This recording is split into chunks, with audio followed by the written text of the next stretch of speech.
misplaced, that's not appropriate, versus the white side. I'm the one with the white hat. Right, I You're think. the white horse. And the white horse. I think. And the- But yeah, it represents the darker side and the lighter side of love, because there's a lot of people out there that have misplaced love, that are misguided in how they love.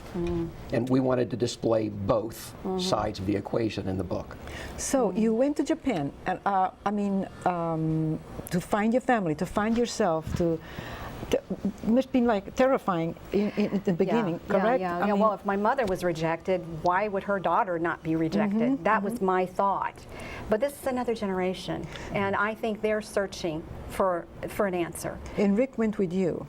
Well, it the actually very first turned time. out to be a business trip, and he later went on to Tokyo while I stayed in Fukuoka with my first cousin. And by the way, another, to me, astounding miracle in this is that my cousin even allowed me into his home, because it is very taboo in Japan to let anyone outside of the family within the family unit. That is a very taboo thing. So I felt very humbled that I was asked to come stay. Yeah. Normally you would go to a hotel or restaurant or whatever, and I was invited to come and stay.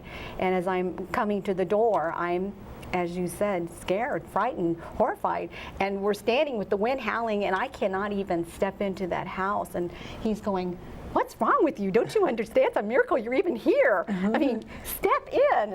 And, I had to take that step. You have to take Did the you courage. speak Japanese? I knew a few words. You can study all the studying. It's never enough. No, It's no. never enough. And they spoke English? Very little. So Very little. We would sit at the computer and translate, type. The first night we were up till 3 in the morning and typing to one another as it translated for us to each other. I had a whole crowd of people standing around me as we were doing it. And there was one particular night after we had been doing it for hours that Hidetoshi, he yawned. He was always so funny. He said, "Alice-chan, you go to bed now." He said, "Shower, bed, shower, bed." He said, "Even ants must go to sleep." even and Yes. So we would carry around books Yeah. to point for translations, and we would type, and we would draw pictures, and you'd be surprised what you can tell to each other with your eyes. But they, so they were everything you expected? They were more More than what you than I would expected. ever expect. Yes, this man I don't think is a traditional Japanese man, and he was very emotional. Japanese men are not allowed to show feeling. And when I left to meet Rick in Tokyo, he literally cried at the airport in front of everyone, and that's very rare for a man to see a man cry. We became very close, very close. It was as if we always knew each other. We couldn't speak each other's language, but there was definitely a bond, definitely a bond. So he was your second cousin? First cousin. First cousin. First cousin. Yeah. Her mom's brother had passed away of cancer, Oh, I still so wanted it was to meet his him. only son I just that we missed were him able by to a hook year. up with. And he was extremely prideful of Alice and making that journey, and he liked to show her off to his children He about walked me around by the hand, and he world. sheltered me. He was like a big brother. He was a bit, Oh, he was 6 foot, what, 4? He was a big man for a Japanese man, yeah. and a very well-spoken and nice-looking. But he was so funny, Yeah, amazingly funny. Can you tell us the story of? There's a couple of things, because she also used a lot of sign language. For Right, example, when he was feeling left out of the women's circle, she wanted to let him know that they were family, and she would make a sign like cutting her wrist apart Yeah. and rubbing it with Right, his. right. We're the same blood. We type of same thing. blood. We same blood. He understood yeah, that. yeah, you understood that. Yeah. And yeah. then there was another time where she was making a karate chop about her being Half Japanese half and Japanese, half half American. Yeah. And he would say, "Oh, so smart half Japanese." Half. Not half Japanese. See, all this time I thought I was the smart half of yeah, us, yeah. but apparently it's the Japanese side that's the smart Yeah. half. He always came up with these funny things, and I was just in stitches all the time, and I never dreamed that would ever happen, thinking we will never be able to communicate. And it's difficult to be funny, you know, in the comedic sense in America, but to go and not know their language and still be funny, I was laughing all the time. I laughed as much as I cried. It was just, Was there anyone that remembered your mom? Yes. yeah, there were pictures that they would bring out. I don't think they were aware, even though I had sent notification of her death, that she was gone until I showed the tombstone, and that was very sad. That was very emotional for everyone because they cried. I didn't want to be the bearer of that kind of news. Her mom had left Japan at about age 30, but she didn't go back for another 30 years, in part due to the controlling of Alice's father, yeah. and then the Christianity versus Buddha separation. But she knew that her mother was about ready to die and went back just a couple of years before she died. Alice's mom died just a couple of years before, to see her mother for one last time. And so they remember her from that one and only trip. Listen, I don't think I would have gone if my mom was alive. It would have been disrespectful to her. Right. And so out of respect for her, you know, although the search was there, the need was there, I would never have gone over her. Because you wrote, when you wrote it together, you wrote it so smooth. You in Japan, and then you start remembering things that happen here in the United States, and then very smoothly, you fall right into it. You just follow, you're visualizing everything, and you're going back and forth.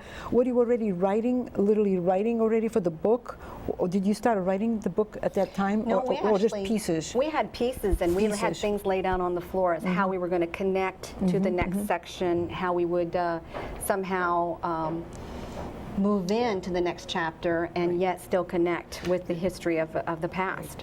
The initial draft started out as Alice's journal, but then as she made the trip to Japan, we wanted to write and weave the rest of the story in, so it became a collage. And I knew I needed him we to help worked me with that. really hard to knit the fabric together, because so many flashbacks Yeah. are so Flashbacks, abrupt. yeah, abrupt, And we didn't exactly. want that to happen. And also we didn't want a diary chronologically, because the tragic childhood would just be so difficult to get through. You'd never get to the good news end. And so we wanted to weave in the funny times Yes. and the uplifting times. And it was really, really difficult to transition from story to story within the chapter and chapter to chapter to build to the culmination of the Yeah. book. And you I always did a thought my great life job. was boring, but boy, when we started putting together, I together. thought, wow, this is an adventure. This Yeah, is a real yeah, roller coaster yeah, ride. And you know, don't underestimate, you know, our viewers, if they're watching, do not underestimate your life, because, you know, you might feel you're a loser because you've been through all these awful things, but in actuality, everyone has something to share. Everyone has a story. I'm a testimony. Being married to Alice is an adventure. Trust me. On page 133, you go more into the detail about Hidetoshi. Hidetoshi. Hidetoshi. Yes, almost. And you speak really very fondly of him. I adore him.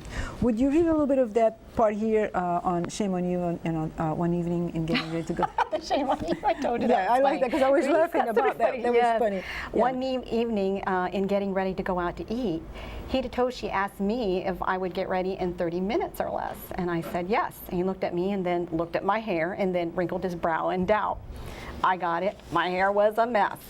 Shame on you. You only asked me because I am woman. I will wear hat like Rob. I retorted, and grabbing one of his little girl's hats, I covered my flying hair and announced I was ready to go. Hidetoshi broke out in a broad smile. Is that That's what good. you want Yeah, me it to just read? shows his humor. And there was one part, the fun and games on a rainy day. Oh, yes, yeah. yes. That is a very endearing story, because as a child, before my father began to try to chop away my Japanese side, my mother would sing Japanese songs. And one of the Japanese songs she sang was, it went, Ami ami fudi fudi kasa na, jano mene omakari udishiri na, pichi pichi chappa chappa lan lan lan. And that is a rain song. The pichi pachi is the pitter patter of rain hitting the ground. And so we would dance around the house and we sing this Japanese song. Well, once I had gotten to Japan, it was during a rainy season. So it rained all the time, and everyone had an umbrella. And some of these umbrellas were very intricate and beautiful, and they would be Is setting the by the door. umbrella that- no? This umbrella right here was an umbrella that was given to me as a gift, and it's beautiful. See if we can catch up. See how beautiful that is? Awesome. Isn't that Yeah, gorgeous? I love Well, that it. was one of the gifts I'd gotten. And anyway, I had gotten it out, and my aunt had come over because I had also been blessed with a beautiful, very old kimono. And she had put it on me, and my aunt Yoko was a professional photographer, so she was snapping these pictures, and the rain began to pour down. And just out of giddiness, I don't know, I couldn't help myself. I began to sing the Japanese song. Yeah. Mind you, neither one of us knows each other's language, and when they heard me singing a Japanese song Yeah, perfectly, mind you, they began to join with me, and they went and got their colorful umbrellas, and we danced in a circle as in a movie scene. It was amazing. I mean, you would have swore we had done this many times over.